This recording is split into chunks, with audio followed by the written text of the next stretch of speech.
பற்றி பார்க்க போகிறோம் அப்படின்னா ஃபுல் ஸ்டாக் டெவலப்மெண்ட்னா என்ன, அது அக்கவேற அணிவேற நம்ம பார்க்க போகிறோம் இப்போது. ஸோ ஃபோக்கஸ் லூஸ் ஆகிடக்கூடாதுன்னு சொல்லிவிட்டு நான் இதை ஒரு சிலதை டெலிட் பண்ணிக்கிறேன்.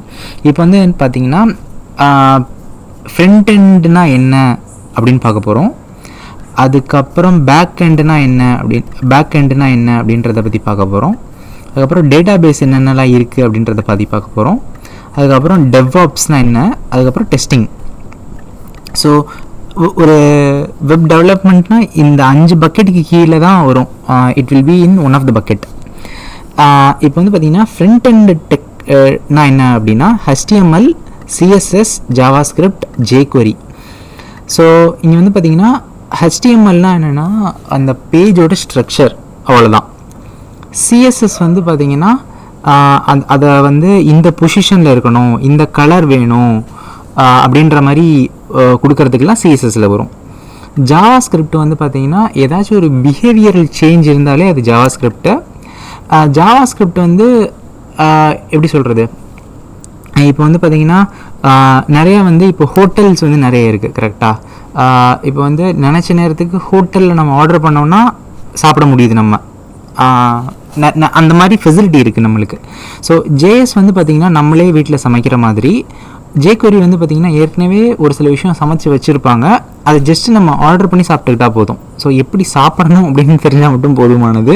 ஸோ இங்கே வந்து பார்த்திங்கன்னா நான் அனாலஜிக்கலாக கம்பேர் பண்ணுறேன் நான். ஸோ JavaScriptனா வந்து எல்லாமே நம்மளே எழுதுகிற மாதிரி இருக்கும். JQueryனா வந்து நிறையா யூஸ்ஃபுல் லைப்ரரிஸ் இருக்கும், அதுவுமே JavaScriptல தான் எழுதியிருப்பாங்க இன்டர்ன், ஆனால் நம்ம ஜஸ்ட் யூஸ் பண்ணிக்கலாம் நம்ம, அந்த மாதிரி சொல்ல வரேன் நான். ஸோ எனக்கு தெரிஞ்ச ஃப்ரண்ட் எண்டுனா ஓரளவு என்ன அப்படின்னு உங்களுக்கு ஐடியா கிடச்சிருக்குன்னு நினைக்கிறேன். ஸோ இது வந்து பார்த்திங்கன்னா ஃப்ரேம் ஒர்க்னால் என்ன அப்படின்னா ஒரு சில விஷயம் வந்து டிஃபால்ட்டே பண்ணி வச்சுருப்பாங்க, அதை ஜஸ்ட்டு நம்ம யூஸ் பண்ணிக்கிட்டால் போதும், அந்த அந்த அந்த ஃபார்மேட்டில் யூஸ் பண்ணிக்கிட்டால் போதும், நம்மளுக்கு ஒரு சில விஷயம் ஈஸியாக அச்சீவ் பண்ணிக்கலாம் நம்ம. ஸோ ஃப்ரண்ட் அண்ட் ஃப்ரேம் ஒர்க்னால் ஆங்குலர் இருக்குது, ரியாக்ட் இருக்குது, Vue.jsன்னு இருக்குது, இன்னும் பற்பல ஃப்ரேம் ஒர்க் இருக்குது. ஓகே, ஃப்ரண்ட் எண்டுனா என்னென்னு உங்களுக்கு புரிஞ்சிருக்குன்னு நினைக்கிறேன். இப்போ வந்து நம்ம பேக் எண்டை பற்றி பார்ப்போம் நம்ம. ஸோ பேக் எண்ட் அப்படின்னா என்ன அர்த்தம் அப்படின்னா அந்த டேட்டாபேஸுக்கும் ஃப்ரண்ட் எண்டுக்கும் நடுவில் ஒரு லேயர் இருக்குது இல்லையா, அதுதான் பேக் எண்டுன்னு சொல்கிறாங்க. ஸோ அதை வந்து நம்ம நிறைய லாங்குவேஜஸில் எழுதலாம், ஜாவாவில் எழுதலாம், JavaScriptல எழுதலாம், பைத்தானில் எழுதலாம், இதில் வேணாலும் எழுதலாம் நம்ம. அகெயின் ஒரு ஃப்ரேம் ஒர்க் இதுக்கும் வச்சுருக்காங்க மக்கள். ஸோ எக்ஸ்பிரஸ்.jsன்னு ஒரு JS இருக்குது ஜாவாஸ்கிரிப்டை பொறுத்த வரைக்கும். ஸ்ப்ரிங் பூட்டுன்னு சொல்லிட்டு ஒரு ஃப்ரேம் ஒர்க் இருக்குது ஜாவா யூஸ் பண்ணுற மாதிரி. ஜாங்கோ வந்து பைத்தான் யூஸ் பண்ணிங்க அப்படின்னா அந்த ஃப்ரேம் ஒர்க் யூஸ் பண்ணலாம். ஓகே, ஸோ அடுத்து வந்து இதை பற்றி பார்க்க போகிறோம் அப்படின்னா டேட்டாபேஸ் வந்து எதுக்கு பயன்படுது அப்படின்னா அல்டிமேட்டாக நம்ம வந்து ஒரு விஷயத்தை நம்ம வந்து ஸ்டோர் பண்ணணும் எங்கேயாச்சும், கரெக்டாக. ஸோ எங்கேயாச்சும் ஸ்டோர் பண்ணணும் அப்படின்னா அது எங்கே போய் ஸ்டோர் ஆக போகுது, அது வந்து Oracle SQL, Oracle MySQL, Oracle based டிபிஸாக இருக்கலாம். Oracle பேஸ்ட்னா என்ன மீன் பண்ணுறேன்னா RDBMS டேபிள்ஸ் இருக்க போகுது. ஸோ MySQLலும் வந்து என்ன சொல்கிறது RDBMS கீழே தான் வரும். ஸோ NoSQL டேட்டாபேஸ்னால் MongoDB வச்சுக்கலாம். MongoDBனா என்ன மீன் பண்ணுறேன்னா அது வந்து JSON ஸ்ட்ரக்சரில் இருக்கும். ஸோ JSOன்னா என்னன்னு தெரியாத மக்களுக்கு நான் அடுத்தடுத்த வீடியோஸில் நான் என்னென்னு சொல்கிறேன் நான். ஆனால் வந்து அதுவும் டேபிளில் தான் இருக்கும். JSON வந்து ஒரு டேபிளில் தான் இருக்கும். ஆனால் அது எப்படி சொல்கிறது, தனித்தனி காலம்ஸ் ரோ காலமில் ஒரு வேல்யூவாக இருக்காது, அது வந்து JSON ஸ்ட்ரக்சராகவே நம்ம ஸ்டோர் பண்ணியிருப்போம் நம்ம. கூல். ஸோ அடுத்து வந்து பார்த்திங்கன்னா டெவாப்ஸ். ஸோ இது வந்து கொஞ்சம் தவிர்க்க முடியாத மாதிரி தான் வந்துக்கிட்டு இருக்கு என்னை பொறுத்த வரைக்கும்.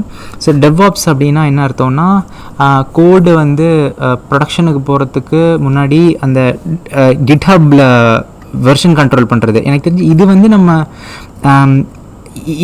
இந்த 2 ஸ்டெப்புக்குள்ளேயே வந்துடும் வச்சுக்கலாம். ஏன் நான் பிரித்து போட்டிருக்கேன்னா வந்து கொஞ்சம் it is Morley coupled with, அதாவது இங்கேயும் போடலாம், அதாவது ஃபர்ஸ்ட்டு 2 இதுலேயும் போடலாம், இல்லாட்டி இங்கேயும் போடலாம்.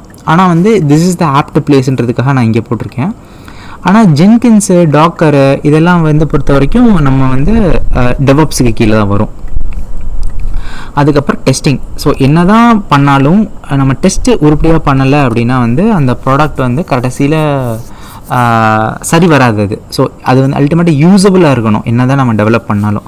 ஸோ டெஸ்டிங்கை பற்றி நம்ம பார்க்க போகிறோம். ஸோ ஃபங்க்ஷனல் டெஸ்டிங்காக செலினியம், ஏபிஐ டெஸ்டிங்காக போஸ்ட்மேனு, அதுக்கப்புறம் மற்ற ஃப்ரேம் ஒர்க்கு. இப்போ வந்து பார்த்திங்கன்னா ஜாவா ஸ்கிரிப்ட் வந்து நம்ம வேர்ல்டில் பயங்கரமாக ரூல் பண்ணிகிட்ருக்கு.